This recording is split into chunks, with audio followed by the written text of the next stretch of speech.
When we first launched the Sidemen channel, we actually had a production company behind it, and they were essentially doing all of the above. They were getting everything booked in, planned out. We just show up, and we weren't happy with it.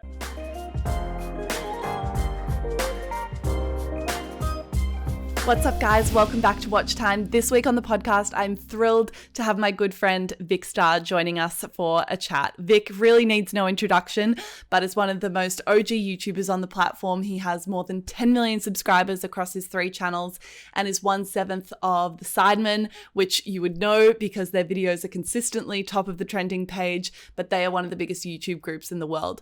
Beyond his achievements, he's one of the most hardworking and consistent people I've had the pleasure of being able to get to know in this industry. He uploaded every day for more than 7 years straight and has just been a real story of someone that started more than a decade ago and has been able to constantly iterate and reinvent themselves in this crazy world that we call YouTube. So I'm thrilled to have him here today. We chat about his origin story, the origin story of the Sidemen that you might not have heard about, and his thoughts on the state of play today with Warzone and COD and a bunch of other things that are happening at the moment. So I'm very thrilled to have him. If you're watching on YouTube, remember to subscribe and like this video. And if you're listening on Apple or Spotify, give us a follow and leave us a review if you have a moment. Without further ado, let's get into it. Welcome, Vikk. So to kick things off, you have been an OG of YouTube for what feels like it must be almost a decade now, right? Over a decade, kind of, almost. Talking about the very inception. That is insane. So give us like the backstory. What is the inception point? Like, what was Vikk over a decade doing, and what got you into this? What kicked you off? What made you hit upload for the first time? So it's actually, I feel like this is the very, very original creators. Their stories are going to be similar. A lot of the later creators very much jumped in with I used to watch X, Y, and Z. I'd seen this person doing it on YouTube, and I decided I was going to do the same. For me, a little different, because it was actually my friends from school that were uploading clips of themselves to YouTube, playing, it would have been Call of Duty Modern Warfare 2 at the time. And YouTube was actually just a weird way of us sharing our gaming clips with each other. So it was like, hey, I did this cool thing on Modern Warfare. I've posted it to YouTube. I've linked it to my few friends on Facebook. They're going to go and watch it. And then once they'd done that a few times, they realized that a few people that weren't them had watched the video, and they were like, oh, okay, there's actually people out there who want to watch this stuff. Let's start making videos that people want to see. So for me, it was just, it was a way of, it was like a social media platform for my gaming stuff with my friends from school, because that's the way it worked. If you did something cool, you couldn't like just, say, oh, go and look at my live VOD from last night where I did it. It's like, no, I've cut it up, I've uploaded it to YouTube, and I've sent you the link on Facebook, so you can look at it the next day when you're at school. How bizarre! Yeah, and I remember your whole shtick back in the day was pretty much like, it was like clips. You were the Tomahawk dude, because I remember that was like Vikk and I forget when we first met. I forget what event it was, but I remember we were like there. Where was it? I don't know. Not the Australian one, because we didn't really meet there that properly. But that was, I think, the first time we were in the same building. Yeah, I think it was Gamescom. You're right. But I remember I was like chatting to you for a bit, and I was like, oh crap! Like, that's the guy who I used to watch like just throw tomahawks randomly up in the air all the way back in like Black Ops 1. I think that was when I first like really started watching you, and I think Only Use Me Blade used to do similar stuff. Yeah, he shouted me out way back. Yeah, basically just like full random like highlight tomahawk clips, and you had like the whole 3D intro. Oh my god, dude, I get so much nostalgia thinking back to Black Ops 1. That was peak COD for me. Do you know what it was? The liquid drum and bass. A good Black Ops 1 montage with all the old school nostalgic tunes. Liquid drum and bass. With the little Twixter editing effects in Sony Vegas on every clip, just slow-moing it. Everything gets over-edited with like 80 different filters, so you basically can't even see what happened. That was the OG COD stuff. That was so very much. Okay, so when did it go from you sharing clips with your friends to you realizing that like, okay, there are people that are not my friends seeing these videos, and you're gonna try and build an audience? Like, was that the mentality you were in, that you started to put more effort into the fact that people might be seeing it that you don't know? Yeah, definitely. I'd say kind of the first instinct was just, oh, wow, this is quite cool. These are people I don't know, and they're watching what I have to do. People are actually interested. So that was kind of the exciting first step, was to start just kind of building that audience from that, just to kind of see where I could go with it. And then I realized that you could start, people would pay you to put them in your sub box on their channel back in that day. So I remember I got to a point where I think I had like 3 people paying me £1 a month to be on my sub box on YouTube. And that was like, Mom, I've made it. I'm a businessman. I'm making £3 a month on the sub box spaces. This is huge. This is the new industry. This is going to be the big thing. And they're like, shut up, go back to your room. What are you talking about? So that was when I realized, I mean, in a weird way, I realized there was money in it. And it was actually after that point that YouTube partnerships became a thing. Machinima showed up on the scene, handing out lovely perpetuity contracts to anyone that will sign them. 14-year-old me is like, please, I'll sign the contract. I would like to get paid. Just sign on the dotted line, send it back. Don't know what I'm getting paid, why I'm getting paid, how I'm getting paid, but I'm getting paid. And that's when it kind of went from entirely a hobby to kind of like, it felt like a bit of a part-time job while I was doing all my school studies. And then as time went on, it became bigger and bigger. People started to understand the business behind it more. Everyone rushed to get lawyers to get themselves out of their machinima contracts and out of the Wild West that time was. And things progressed from there on out. And I'd say throughout actually all of my school time, so I was making videos from age 13, 14 up to 18 while I was still doing all my school exams. And at that point, it was very much, I was looking at it like, this is my part-time job. This is what I do after. My parents made it very clear I had to get straight A's in all my exams. And as long as I was doing that, I could spend as long as I wanted playing video games. So I remember I used to like run home from school at lunch, set a video to render. Then when I got back from school, I'd set it to upload. That's one thing that we don't appreciate nowadays as YouTubers. It used to take a day to render a video and a day to upload a video. Like 6, 7, and people can't even comprehend that now. Like it's done in like, now I go from a video's edited to it's public on my channel in the space of an hour.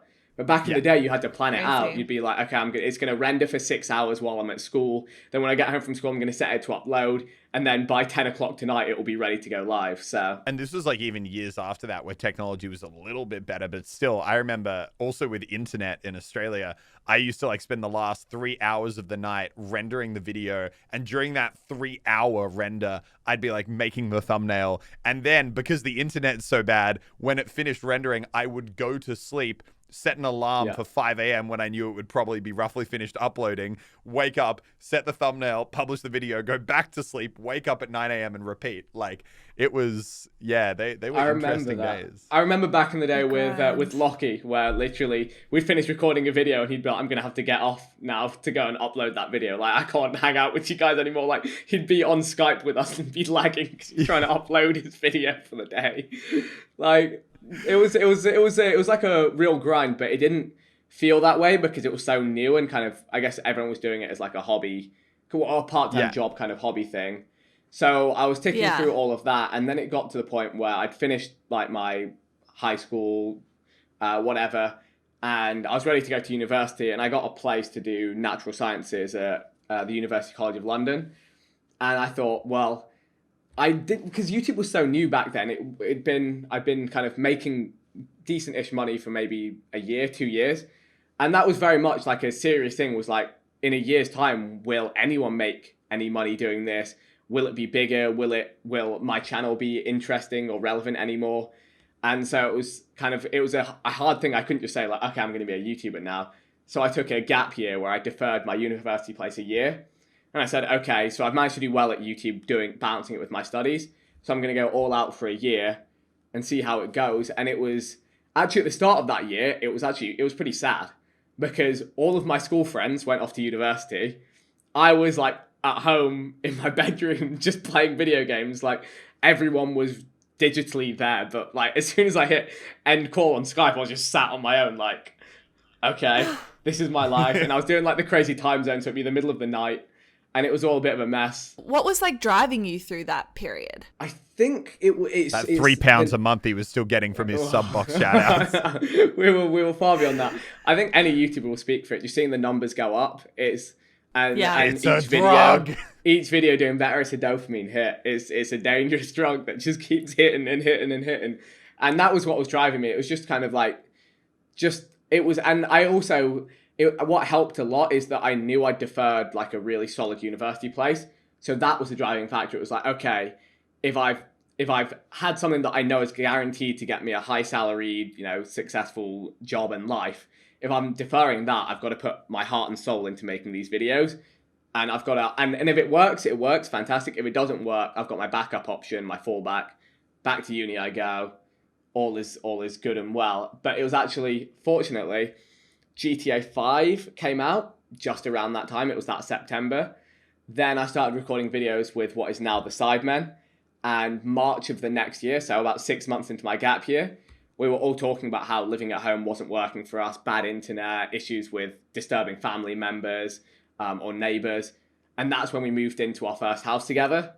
And the rest is history. That was the big step. History. That was the first big step to go from gaming to real life personalities, appearing on cameras, vlogging, doing things as gamers that were not gaming videos. And the rest of the story is very well documented. It went from there to where we are now. It's been a steady, I want to say a steady progression, but it hasn't been. It's been a snowballing progression since then. Who was in that initial house again? Because it wasn't all of you, right? No, it was me, Josh, Simon, and JJ were the original four. And then sometime after that, Harry, Toby, and Ethan all moved into a tower block nearby.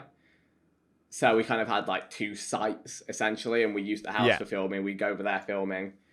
So yeah, that was the original four, and yeah, that was a big thing. I remember at the time. I remember sitting down, weighing up my YouTube revenue, how much the rent for this house was going to be, and being like, it was like an investment to move into that house, but it was one of the best investments you could ever have in hindsight. Yeah. No, but it's 100%. But it's so terrifying, I think, especially in those early days because I think the motivation to grind so hard, especially early on in YouTube, which I think everyone does, and obviously still a lot of people do once they're big.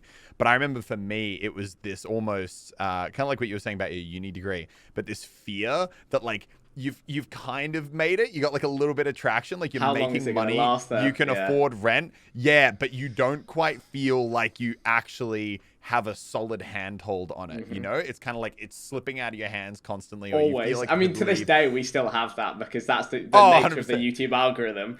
And I think it's something that we've all learned to deal with. And I think one thing that helps is every content transition you make, the more comfortable you are. I mean, with yourself, there's not been probably quite as many. For you, it was really, I don't know what, it was TF2 to Overwatch to Fortnite. Correct me if I'm wrong. But it's once you've had a lot. I've done, if I think I did COD to Minecraft to GTA to quote unquote random games. Golf with friends. Yeah, golf with friends was and Uno and Rocket League to then H1Z1. Doing nothing. A bit of nothing to H1Z1 to PUBG to Fortnite to Warzone. And that's where we are now. That's insane. I feel like after making that many transitions, it's almost actually quite, I feel like it would almost make me feel better because it would give me a bit of confidence that I can, exactly. If you've done it once, you can do it again. An individual game.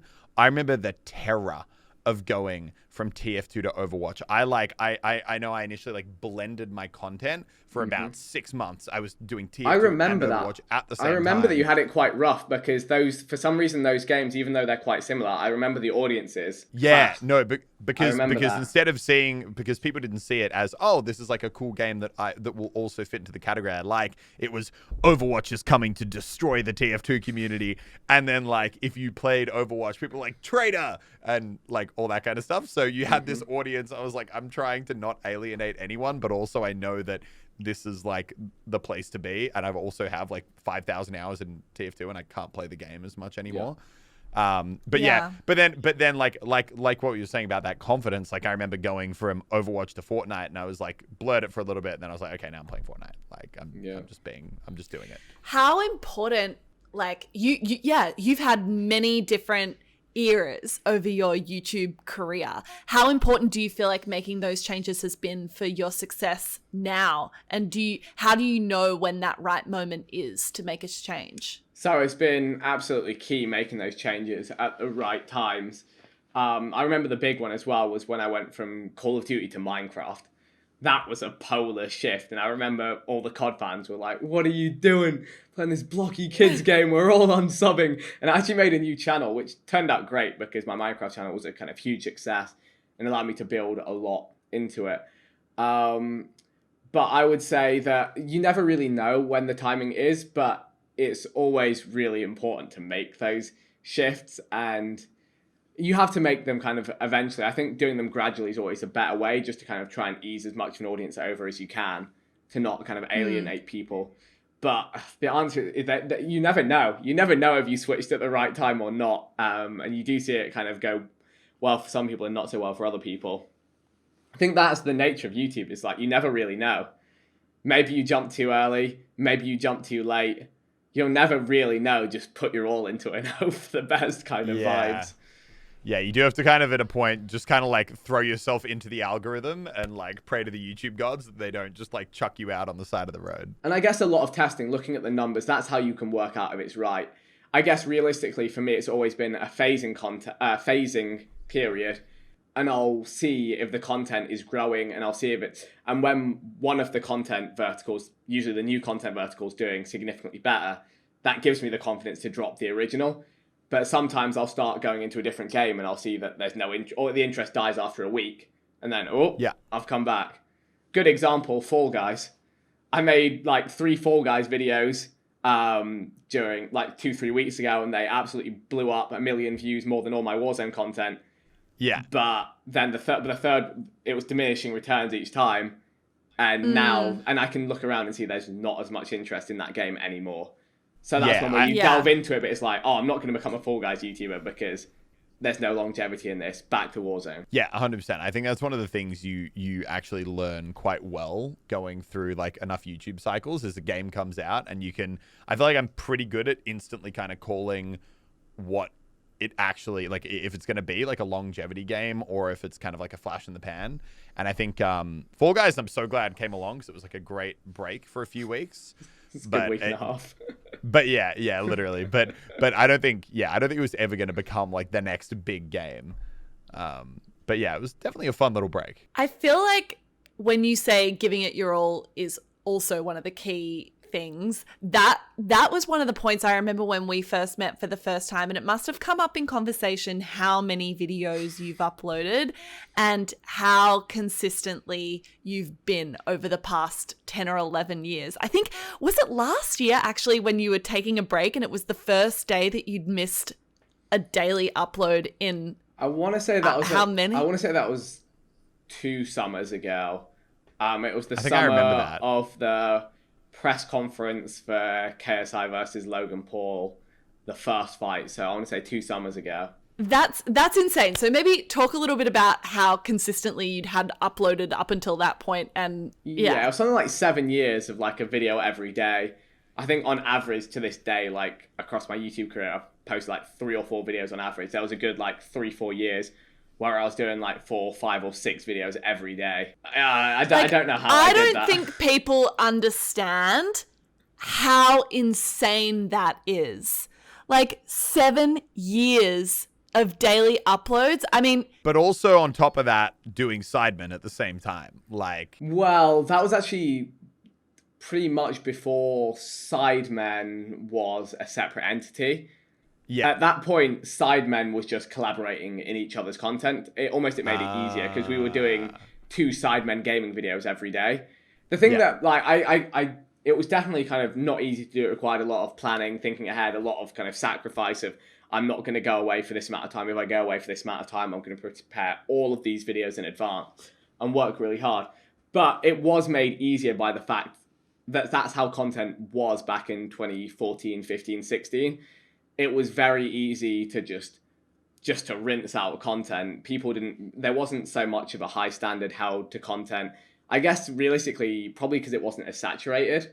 There were less people doing it. Like with editing, you mean? Exactly. There wasn't as much of a demand for highly edited and produced content. So a Minecraft video would be sit and record it for 20 minutes and edit it down to an 18-minute video and post it. And I would record it, I would edit it, I would upload it, I would jump back into the Skype call with all the guys, they'd still be there, and we'd like record another one. And we could record like 5-6 videos in a day if we had a trip coming up, and it wasn't. And to be fair, the amount of time we were putting into those 5 or 6 videos, nowadays people would put into one video. So it is kind of, there has been a shift in the way content works. Especially in like the Minecraft days where it was just like I felt like you could record 2 months of videos if you just grinded for like 2 or 3 days. Oh, massively, Because it would just be like, guys, welcome back to episode 37. And then an hour later, guys, welcome back to episode 38. And you could just smash Not out an hour episodes. later, Elliot, 20 minutes later. Stop record. 20 minutes later, stop record, start it again. In an hour, I literally, I could like, if I had a Let's Play series, I knew I could do 2 episodes an hour. So if I needed to get 10 episodes ahead, I could sit there for 5 hours and do it. And that's the way it was. Oh God, I'm so sad that I wasn't around YouTube in those, or I wasn't making that kind of content back in those days. Because the idea of being able to smash out that many videos in one session, that'd be the dream. Rather than spending like 8 hours on one. On trying to get a single win in Fortnite and smashing my head into the desk. Yeah. You know what? 100%. Battle Royale has been tough. Mentally tough. Battle Royale. Tough. Battle Royale has been a cruel mistress. It has given and it has taken. It has given the views, but it has taken the mental health of many a YouTuber, I think. How do you feel like YouTube and gaming and uploading over that period of time, like your channels, multiple channels, have obviously had like ups and then as natural, like have had slightly lower lows and, you know, times when you're like completely popping and times where maybe it didn't feel like that so much. Like, have you ever struggled with feeling that consistency and that motivation every day to just keep going and be riding the roller coaster that just is YouTube? That's a big question. There's a lot of emotion across the 10 years.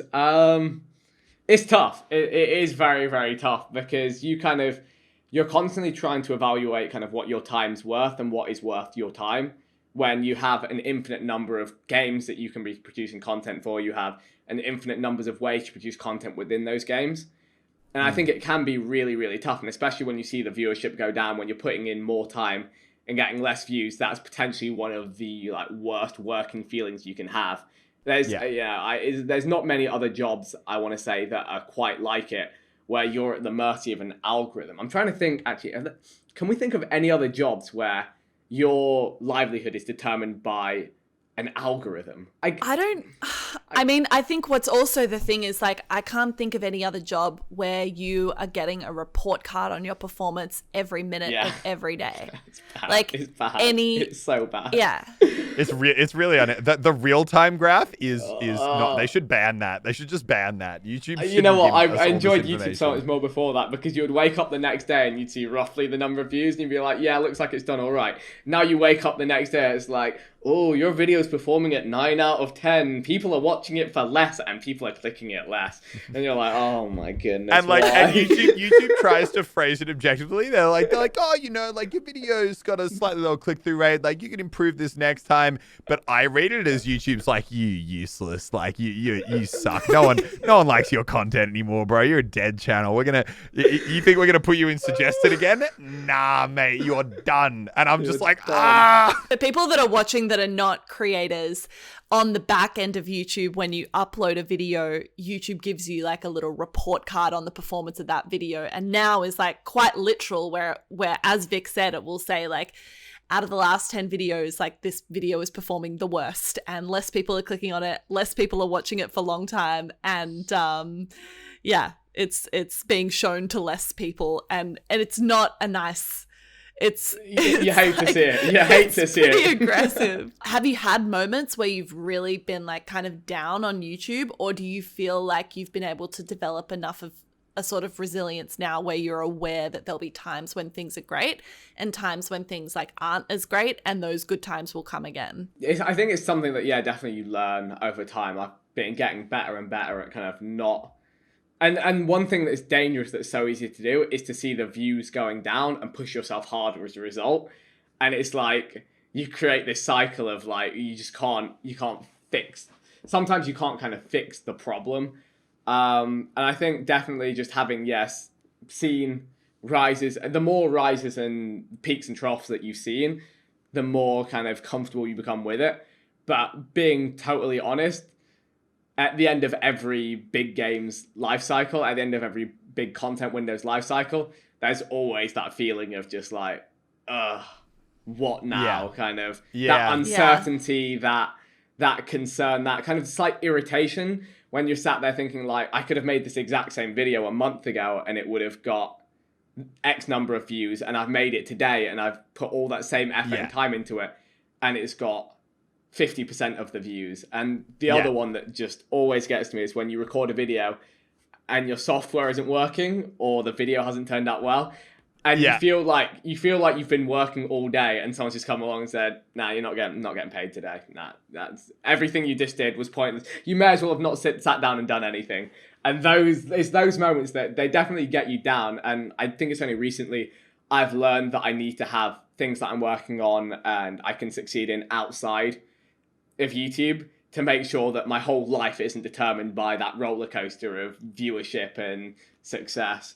It's taken me till now to one, realize that, and look two, at that growth. And two, but in a way, I've only been able to do that because of how much time and effort I put in prior to this point. That I'd say, kind of in terms of what I see as my own success and my own finances, I'm at a point where I'm not really worrying whether I'll be able to continue doing what I do. I'm quite grateful to be in a position where I know I can continue to do what I do, and hopefully to some capacity be successful from here on out. That's a very kind of nice, reassuring safety blanket, but it's not one that didn't come without years and years of work. So that's like you've moved past that feeling that you had in your gap year.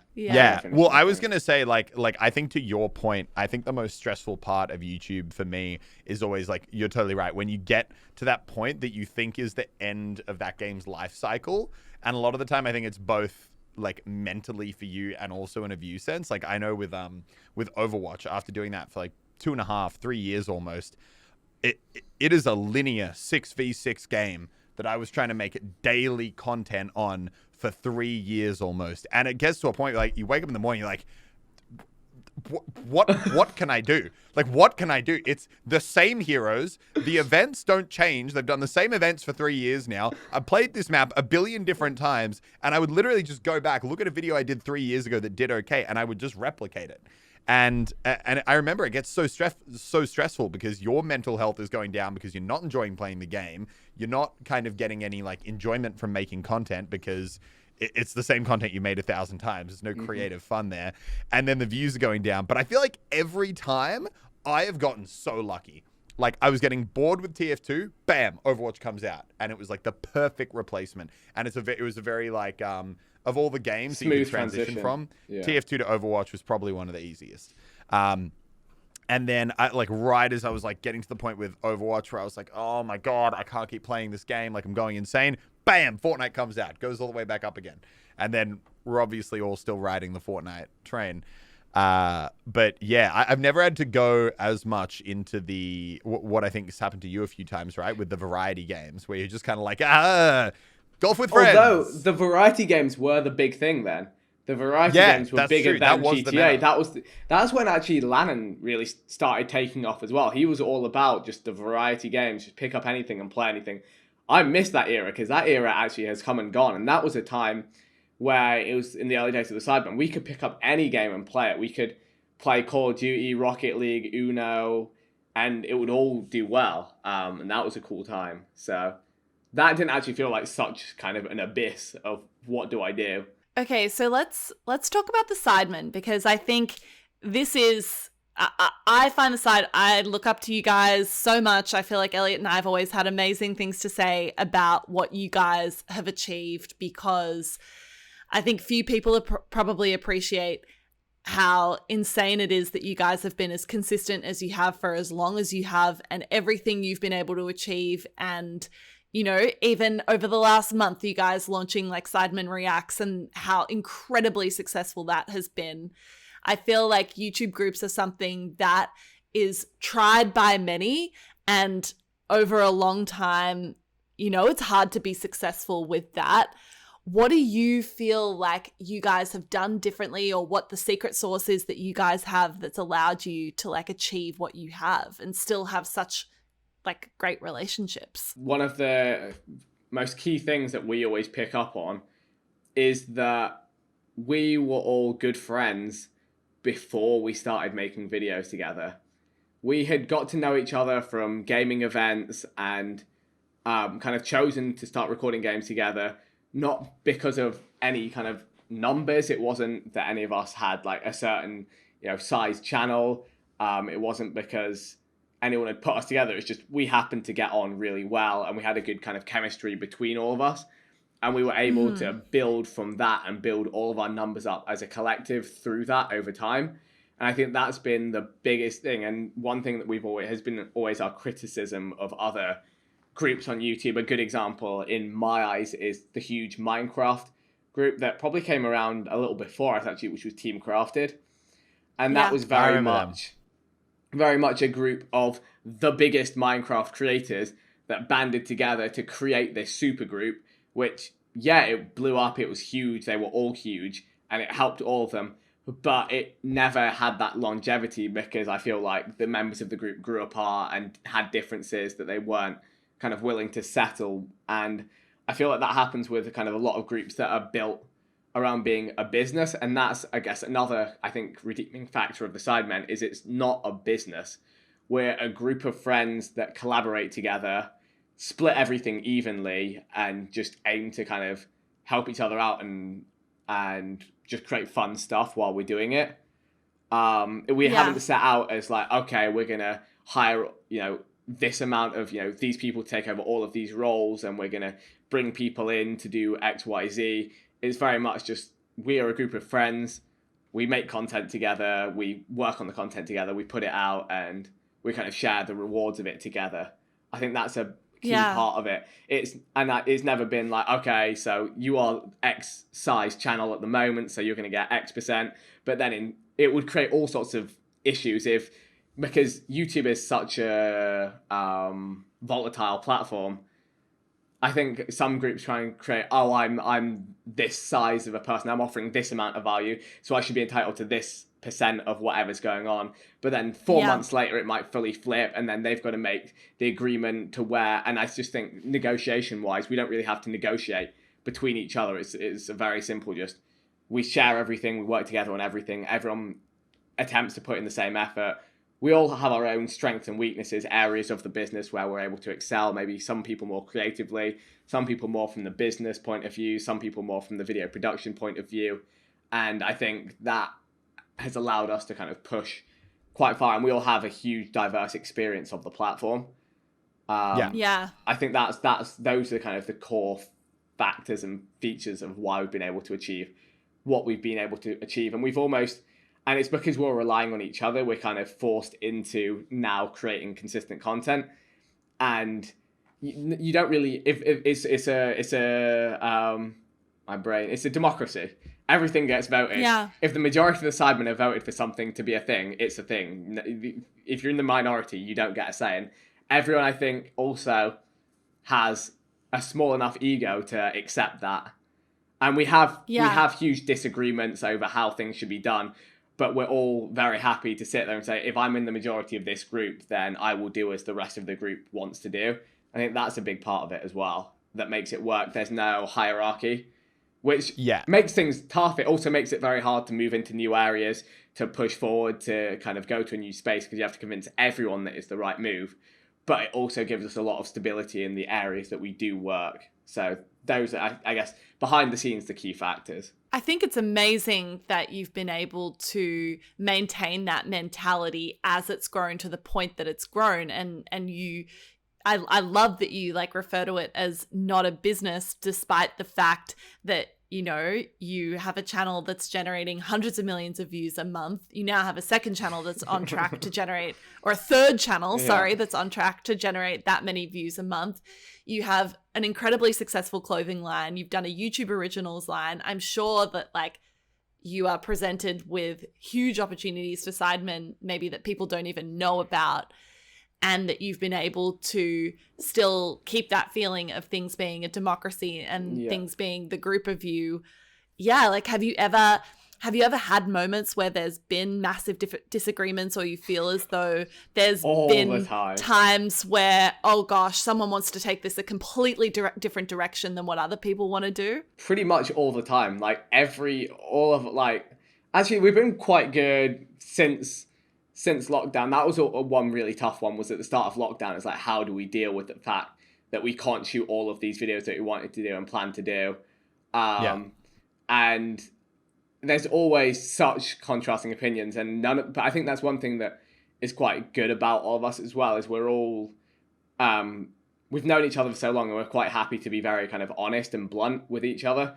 And when we don't think something's right, we'll say it, we'll shout it, we'll argue it for, you know, a long time.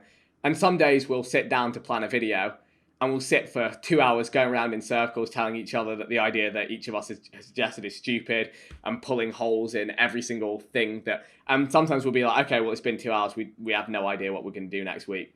Bench it, we'll come back tomorrow and think again. So we do hit brick walls, but I think I guess we always know we have to kind of move forward, and we trust each other enough to know that even if we really think strongly about something, if the rest of the group doesn't feel that way, then it can't be that important, and we continue to move. I genuinely think it's ridiculous that, I don't know, that there hasn't been like some kind of like blow up, or that someone hasn't gotten so pissed at someone that it couldn't recover, or that, like, I think actually the thing that amazes me most is the time that people are willing to put in. Like the fact that, you know, like you guys actually kind of like assign, you know, going through a rotation between your group of your week to plan the video and kind of like, you know, put together like how it's going to go and how it's all going to run and et cetera, et cetera, et cetera. And I just don't think people understand how rare that is in most groups. Like most people, I don't know. I feel like YouTubers generally are just very, quite like already pretty like time pressured and stressed, and so I think a lot of the time it can be very hard to actually get your mindset out of just being like, this is my channel, I need to focus on my videos, like I don't have time for any of this. And I'm seeing you guys, number one, not only plan videos, but plan very ambitious videos. Like, sure, occasionally you're like, oh, we get stuck and we do a mukbang and it gets more views than anything we've done all year. Yeah, literally. Like I remember I watched one, it was like Sidemen do scissors, paper, rock. I was like, there's got to be something deep here. And it was literally just scissors, paper, rock. That was all it was. No. But you know, like great. Sometimes with the like traveling across the UK and like you've definitely done some pretty crazy videos out there. Yeah.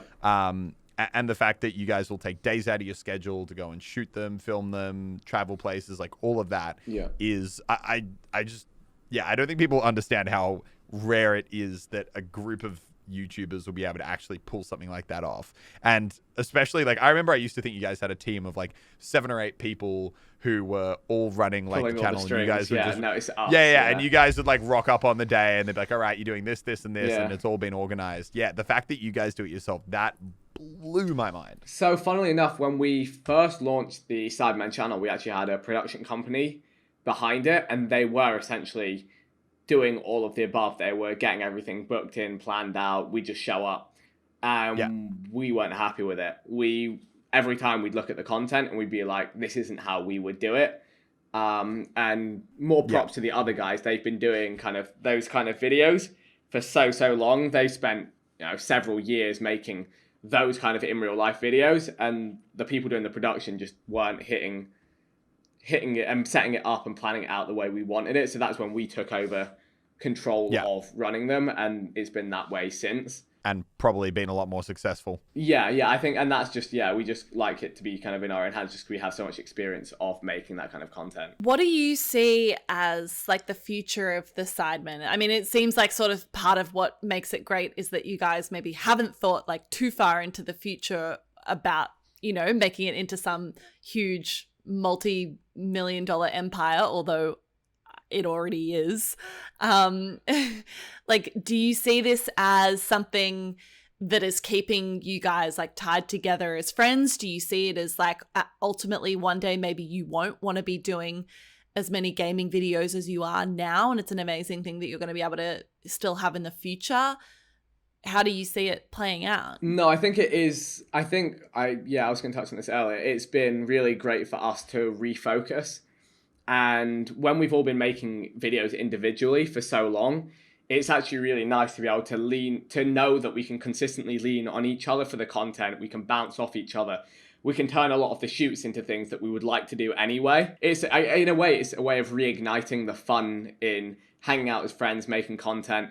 I think it's been great for all of us because it means we have a reason to hang out every week, do something every week. A lot of the videos are things that we wouldn't usually do, which is really fun. Like, we went to Amsterdam and did a total wipeout course. There's no way in my life I would kind of book a flight to Amsterdam. Was? Yeah.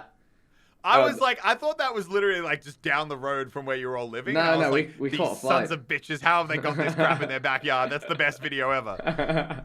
No, actually, I say it's near Amsterdam. It's like an hour outside of Amsterdam. It's in the Netherlands. But something like that is just something I would never have a reason to get up and go and do without the Sidemen channel. So I actually really enjoy the kind of diversity that it brings. And admittedly, sometimes there's a video where you're just thinking, I can't be bothered to go and spend a day doing this, or we'll have to catch a really early train or flight or something to go somewhere and do something. But I think I think that's what really kind of drives it. And I guess that it is so successful, and in a way it almost overrides the YouTube algorithm itself because it's so big that we don't worry so much. It's not like it's something that it relies upon us as personalities rather than us covering a form of content. It's a variety channel, which is what we always say, which is what we love. So I think that's what keeps it going. And it does allow us to take our eye off the ball. That's part of why as well, kind of a year or so ago, I could take a little bit of a break on the gaming content and not stress myself and push myself to create gaming content that I'm not enjoying as much, because I have this whole other avenue that keeps me relevant, keeps me in the spotlight, drives revenue, and allows me to go outside of my comfort zone and try new things and new ways of making content. Yeah. And it's only going from strength to strength. Like, you guys launched Sidemen Reacts. I mean, how many weeks ago now? A week and a half ago, I think, something like that. A week and a half, 2. I think 2, if I was looking at it right. The other. How many subscribers did you hit? Or what are you at now? 1.5 million in 3 weeks, which, to be fair, even to us, kind of had us like, okay, whoa. After the amount of years that you guys have been doing it, it's still, there's so much hunger for more. Yeah, I think realistically our content schedule as the Sidemen isn't what people are used to from us individually. Individually, we've all been through times where we've been posting several pieces of content each a day. So I think the audience still kind of just eats up anything that we put out. And the Reacts videos, they're easy to record and they're easy to watch because there's so much variety to them. And what I hear from a lot of people is they say it's just an easy pickup. If I'm like in a short cab journey or I'm like eating my dinner, I'll just flick one up. It's like easy watching for the background. Whereas like the main channel videos will be like a 30-40 minute thing that you need to get invested into. You need to watch the whole way through. You might need to pay attention to. If it's like a game show and you're trying to work out what the game might be or the challenge might be. But the Reacts is just a content vertical that there's a lot of demand for, and it's something that none of us would really be interested in doing on our own. But when we do it together, again, it brings that fun. We can make it kind of a social occasion. And I think that's another thing with Sidemen that a lot of people buy into, and is the reason it's so successful, is we emulate a very normal friendship group, because that's what we are. We hang out outside of recording videos. We have a lot in common. We like to joke and mess around with each other in the way that any group of friends would. So for anyone that is feeling a little bit lonely at any point in their life, they can just flick it on and they can instantly be involved in our inside jokes and messing around with each other and our conversations and differing opinions. I think that's kind of one of its biggest strengths is there's no scripting behind it. There's no manufacturing of what it is. It's just very normal, organic. It's just us being us, and always has been. And I think that's one of its, actually, when you boil it all down, that is the biggest strength of the Sidemen. From business to content, it's the fact that we are just an ordinary group of friends. Living completely extraordinary lives. Yes. But it's also cool because like what you guys do is actually, you know, like when it comes to like Fortnite channels, there's a lot of Fortnite channels out there and they're all playing the game. They're all doing challenge videos and like there's a lot of similarity there and a lot of options. But when it comes to, I feel like the kind of content you guys do on the Sidemen channel, it's so unique. There is not many people out there. And I think a lot of people, you know, try, but like where it's such an authentic group of people who are so motivated, so keen to like do all those crazy things all the time. And like, it just like, I can't actually really think of a channel that's still going at the moment that is like an alternative. And I think that, you know, like even with like what we did with Click made me realize how hard it is to have something like what you guys do and actually have it keep on going and be that successful. So it's pretty insane testament. I appreciate that very much. Although I do think if I spin it up on the spot, I can think of a few channels that have a similar premise behind them. And that would be Dude Perfect, Nelk Boys, True. and Mr. Beast channel. They're Yes. obviously they're not in any way the same, and I think our Britishness gives us that very unique angle upon those channels. But I would say that in the kind of the sense of a group of friends doing extraordinary things, they definitely tick those boxes. Obviously they have their own unique skews, but it's groups on YouTube has been a tried and tested thing. Funnily enough, here's an interesting story for you. So way back in the day, there was the Yogscast. I mean, there still is the Yogscast. But the Yogscast were the biggest thing in gaming back in maybe 2013, 2014. There was the Yogscast and there was the crew. And I remember me and Josh, me and Zerka sat down and we were like, these groups are huge. Like this cross-promoting thing works so well when everyone was so segregated back in those times. And we tried to coerce the creation of a group. And we made a group chat of all of the UK YouTubers. And in this group, it was me, Josh, Toby, JJ, KSI, Ali A, Syndicate, Nepenthes, Fearcrads, Matt HD Gamer, Oakelfish, and a few others. Some of those names people will instantly go, oh my goodness, yes. Some people will be like, no. But in a way, that could have almost been the Sidemen. It was a group that was called Trains. Trains. Because it was the I Like Trains meme back in that time. And our group was called Trains. Then we tried to turn it into a thing called Team UK. And it never stuck. No one really kind of got into it enough. And then, funnily enough, 2 years later, the Sidemen became a thing. Again, totally by coincidence. It wasn't a manufactured thing. It was actually the fans that created Sidemen. We were recording videos together. We were in a GTA 5 crew that was called the Ultimate Sidemen, which was just a joke. Ethan made it as a joke, like a shot at ourselves, just like, oh, we're the Ultimate Sidemen. Like, what a joke. But then the fans enjoyed the GTA videos so much, they were like, oh, I love Sidemen GTA videos. Can't wait for the next Sidemen GTA video. When are they going to make a Sidemen t-shirt? And we made a Sidemen t-shirt. We went to an event. We did more of the clothing, and the brand created itself. Very organic. Yeah, massively. Amazing. Okay, so maybe let's take it a little bit more to what you're doing today. You're obviously blowing up at the moment. I feel like your engagement on Twitter is insane right now. Like, I feel like everyone's seeing your name everywhere. How do you feel about like where you're at in your YouTube career right now? Yeah, at a pretty fun, exciting place.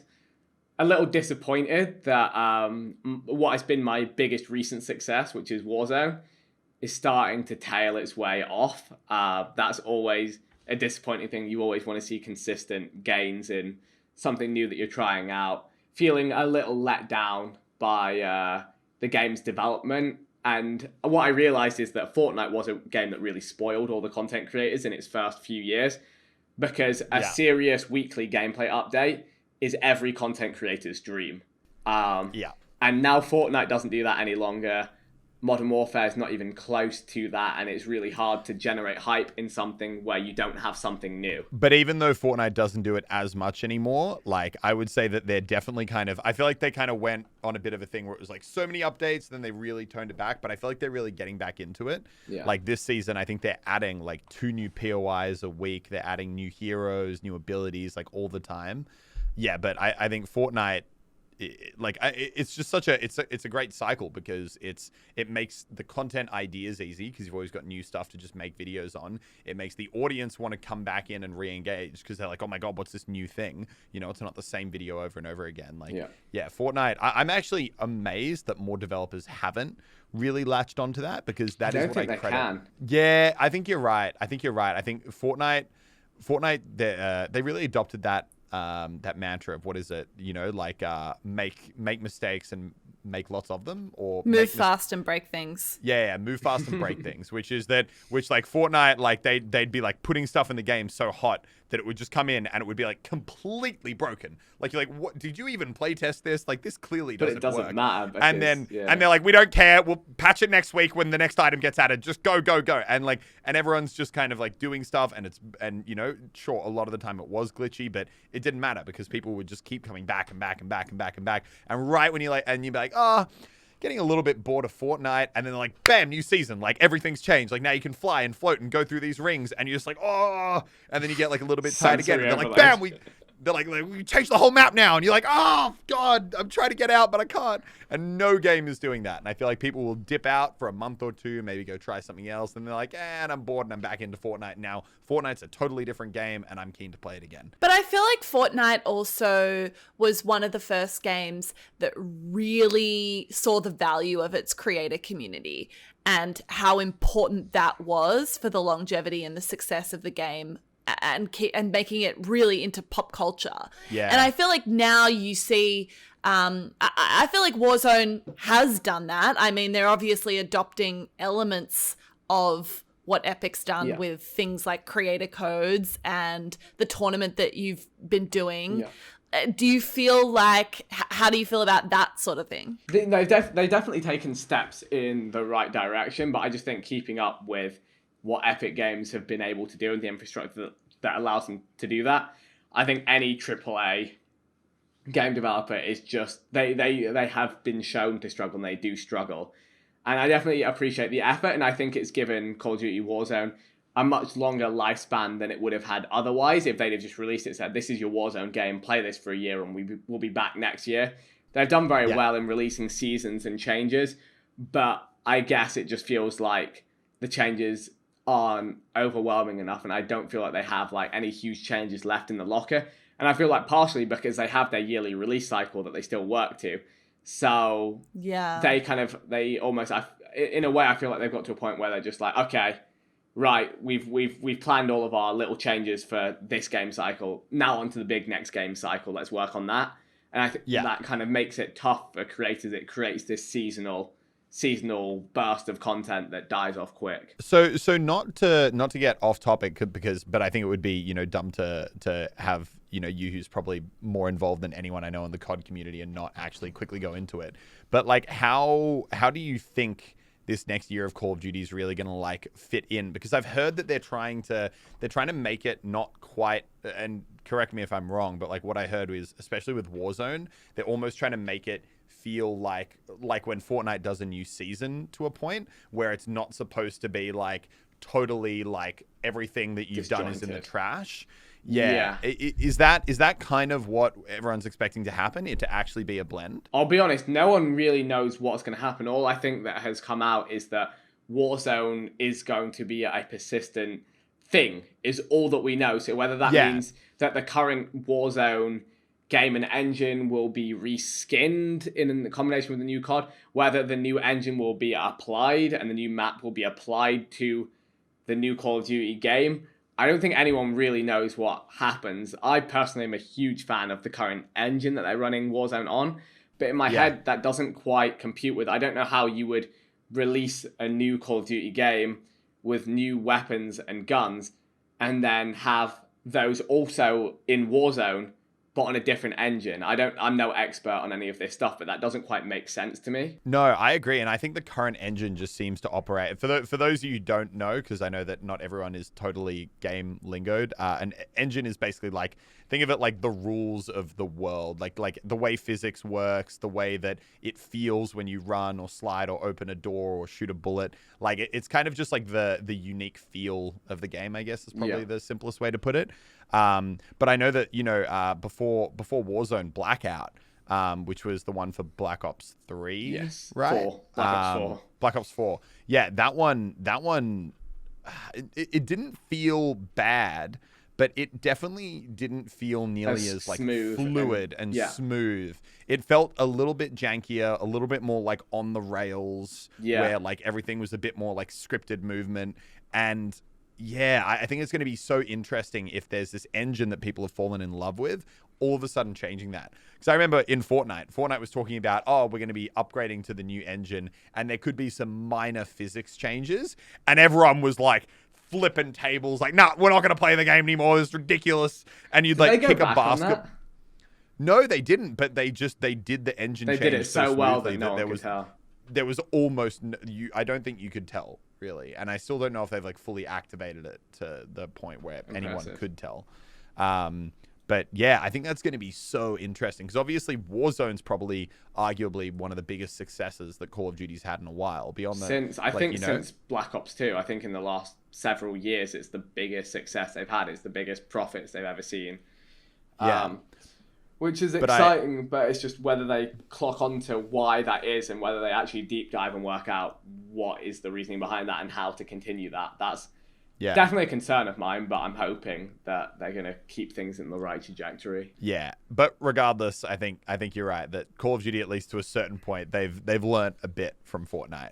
Which is good, which is a step in the right direction. It shows that the traditional AAAs that have been doing this for 10 years, they're noticing that there's a different way of doing things now, and they need to at least try and adapt to that, and that's exciting. And I think acknowledging the importance of like content creators to the success of a game. Like I think Call of Duty for the longest time, at least from what I saw, used to take content creators very much like, I don't know if for granted's the right word, but there was very much like an air of like, no, we're Call of Duty. Like you will play our game and you will cover it. And that's the way it's going to be. Whereas like now they're doing a lot more sponsored stuff. They're kind of working a lot harder to really like engage like YouTubers more proactively in communities and creator codes. And I think that if there's one thing that Fortnite did, it's actually kind of move the industry forward a lot.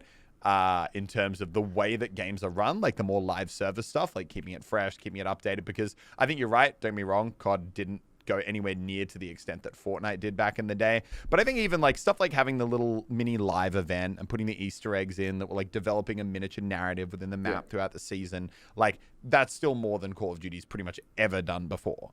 Or pretty much any game outside Fortnite's done before. So I think, I think it's that's definitely one good thing that's come from all the Fortnite success. With the COD creator codes, because, this is sort of new to me, but I've been seeing obviously on Twitter a bit of chatter about who's getting them, who's not, and they've been perhaps slowly rolling them out. Is that the approach that Epic took as well, or do you think it's good that they're doing it that way? No, Epic actually did have that approach temporarily. Back in the day, there was a 1 or 2 month slight blur when not everyone had a creator code, or not everyone. It was the majority of creators that I feel like there wasn't. Yeah, they rolled it out much more creators expansively. Had them pretty instantaneously.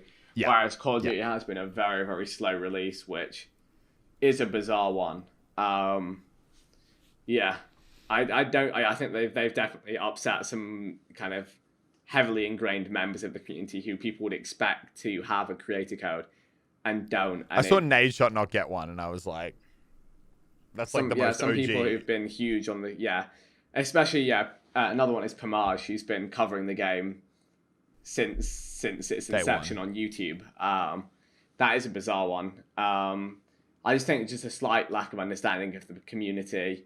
I feel like it's a very corporate, rigid structure within Activision that no matter how down to earth and the community and understanding the community, the people are who are in touch with the community, they have to get everything approved by everyone all the way up to the top. And it's such a big corporation with such traditional values. I think it's just, there's a lot of oversights that happen.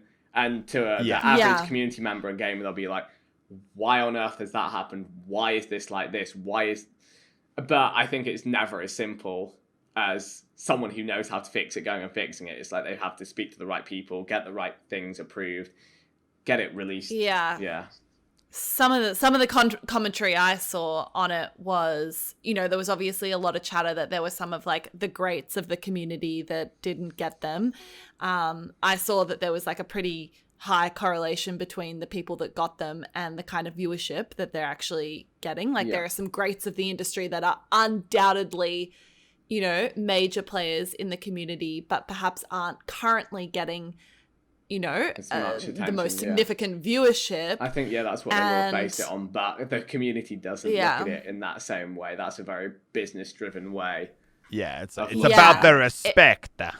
It sounds like someone in head office saying like, okay, if you get like X amount of viewers, you get a creator code, and if not, you don't. But and it's ironic that they're introducing this to be in touch with the community, but at the same time, the community probably feels like viewership perhaps isn't the best way to make a benchmark as to who deserves a code or not.